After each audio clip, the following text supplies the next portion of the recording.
What's going on, metalheads, rockers and rollers, dudes and dudettes? I am David Grijalva. Welcome back to Audible Carnage's Album of the Week. Beanie Dave did have to come make an appearance today.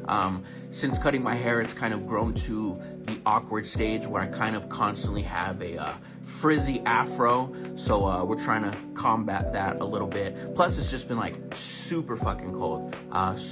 Yeah, bear with me. Now, for this week's Album of the Week, I kind of realized that the last 2 weeks I chose 2 debut albums, and that was definitely unplanned. So I strayed a little bit away from that. I chose an album that is definitely a landmark album in metal, specifically for the more extreme subgenre of metal. Now, when this album came out in 1982, I would say that it was probably the heaviest thing at the time, especially with the boom of new wave of British heavy metal. This album also did kind of coin the name of another genre that had helped pioneer black metal. Now, if that didn't give it away, or if you're just a casual listener, the album for Audible Carnage's Album of the Week, Week 3, is Venom's Black Metal. Venom, yes. If you're not familiar with Venom, they are a extreme metal band from England. Kind of definitely one of the pioneering groups of a heavier type of metal. Not that the new wave of British heavy metal wasn't heavy, but just Venom kind of took the satanic imagery, the satanic lyrics, and kind of amped it up to a whole other level. They took it to a campiness that I just absolutely love. Venom is a 3-piece group. It was Kronos, Abaddon, and Mantis. Mantis the guitarist, Abaddon the drummer, and Kronos the bassist and singer. Okay, so just to give you kind of a glimpse of like the lyrical imagery within the album in this group, I'm gonna take off the album condom. As always, protect your records. This copy I have is an original Italian pressing from Neat Records. It is it's a little rough around the edges, a little beat up, but it does the job. All right, it just adds character to the record, I would say. Yeah, like I said, to give a little glimpse of the lyrical imagery, the back of the sleeve right here does show the band in all its glory.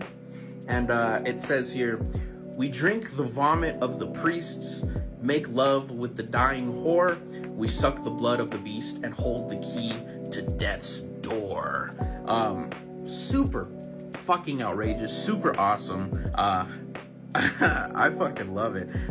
Side A is side black, side B is side metal, so black metal.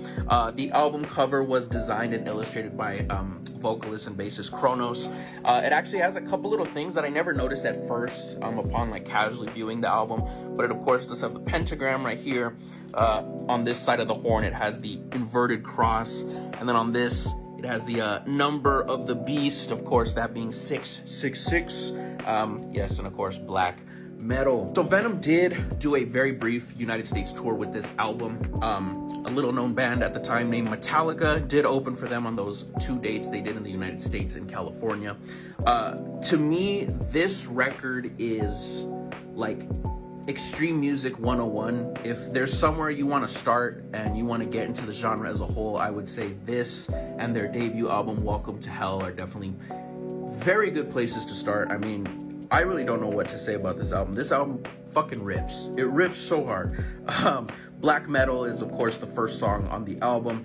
Buried Alive, Bloodlust, Countess Bathory, Don't Burn the Witch, Sacrifice, like, it's just full of shredders. And the song Black Metal, actually, I have pulled the main lyric from the song when I started doing Audible Carnage as a show.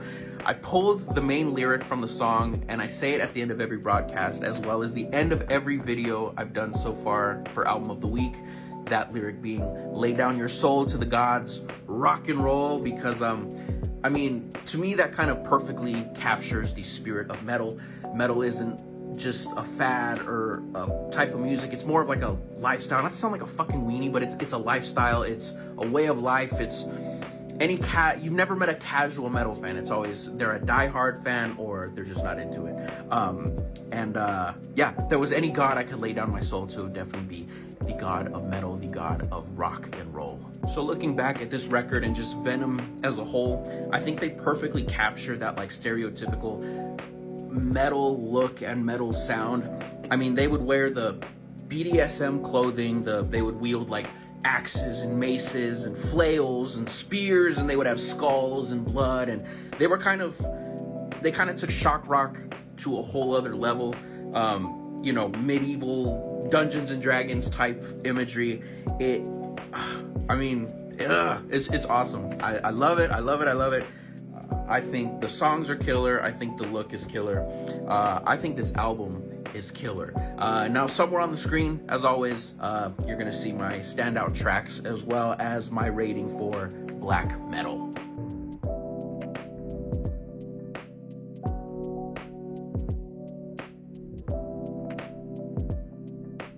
Venom's black metal kicks a whole lot of ass, and it has the prestigious honor of being Audible Carnage's third album of the week, so definitely give it a listen to kind of dive into extreme metal as a whole. And hear Venom and other heavy bands on Audible Carnage every Friday night, 9 to 11 p.m. Mountain Standard Time. Follow me on all socials, and be on the lookout for next album of the week in about 7 days. So as always, in the words of Venom, lay down your soul to the gods, rock and roll, and of course, say it with me, fuck corporate radio.